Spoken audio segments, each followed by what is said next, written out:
Bonjour Marc, Bonjour Edwin, comment ça va? bien, bien. Alors, tu m'as demandé de te donner quelques explications en ce qui concerne ce travail. Alors, j'ai fait ça après avoir fait cette autre... C'était une série de robes que je faisais. Il y en avait une qui s'appelait la robe et ses démons. Et en fait, c'est une critique du code vestimentaire pour les femmes dans les années 50, qui était très strict. Alors ici, donc, on voit c'est une femme qui se sert de sa poitrine, de ses seins pour voler. Et là, c'est un individu, c'est peut-être un homme, je pense, qui est là après elle, et donc elle est étonnée, elle ne sait pas trop quoi faire. Et puis ça m'amusait de créer des monstres aussi, j'adore, parce que quand j'étais au Venezuela, je connaissais un artiste qui s'appelle Abilio Padrón, et qui faisait une sorte de diable. Los Diablos. Et moi, j'adorais ça. Alors, je me suis amusée à faire des diables, d'inventer, par exemple, ce que j'aime beaucoup, c'est les êtres hybrides. Hybrides, alors, par exemple, la partie du haut, ça peut être l'aile d'une chauve-souris ou un animal préhistorique. Et puis là, le bas, c'est un être humain. Ici, on a encore, oui, c'est la même chose. Ben là, c'est comme une espèce de lézard. J'aime bien déformer les corps. J'aime bien ajouter, faire des mélanges entre l'humain et l'inhumain, l'animal, les plantes, etc. Donc j'aime beaucoup recombiner des corps, reconstituer des corps. Et là, c'est une carte imaginaire, imaginaire du globe terrestre, mais on peut voir, par exemple, ici, un petit peu la France, parce qu'ici, ce serait la Normandie, la Bretagne.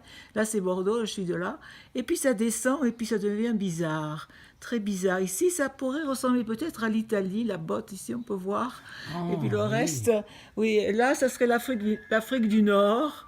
L'Afrique du Nord, mais c'est vraiment très imaginé. Ça, c'est le pôle Nord. Mais ça, c'est un peu n'importe quoi.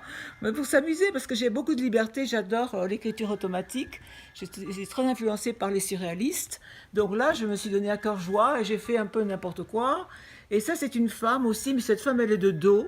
Et ça veut dire qu'elle fait ce qu'elle veut. Que finalement, elle n'a pas besoin de se casser la tête pour une identité ou quoi que ce soit. Elle est là, elle ne regarde pas. C'est un regard, une espèce de repli sur soi et elle se regarde à elle-même. Et puis là, c'est un être aussi qui, je ne sais pas, c'est peut-être un homme ou une femme, mais c'est le clown. Je dis, oh, après tout, oh, il faut bien rire, on va s'amuser, rien n'est sérieux, et tout ça. Donc c'est comme une espèce de jeu aussi. C'est pas quelque chose à haute teneur philosophique, il y a un petit peu de philosophie, mais c'est surtout pour quelque chose de spontané, de très spontané, et voilà. Et voilà. Et puis il y a un contraste, le contraste c'est entre le cadre, par exemple, ce cadre doré, en général on le met pour des choses plutôt classiques. Et moi j'ai mis là, j'ai une espèce de fantaisie en écriture qui va avec des êtres imaginaires, qui va dans un cadre où il faudrait peut-être respecter les règles de l'art, mais moi ça ne m'intéresse pas du tout, les règles de l'art. Voilà. Merci Je beaucoup. ne sais pas si je me suis bien exprimée, je ne sais pas ce que j'ai raconté, mais en tout cas c'est amusant. Et merci beaucoup d'avoir eu la gentillesse de me poser des questions. Merci. Et voilà. Et ce tableau est pour vous, monsieur. Oh, merci beaucoup, madame.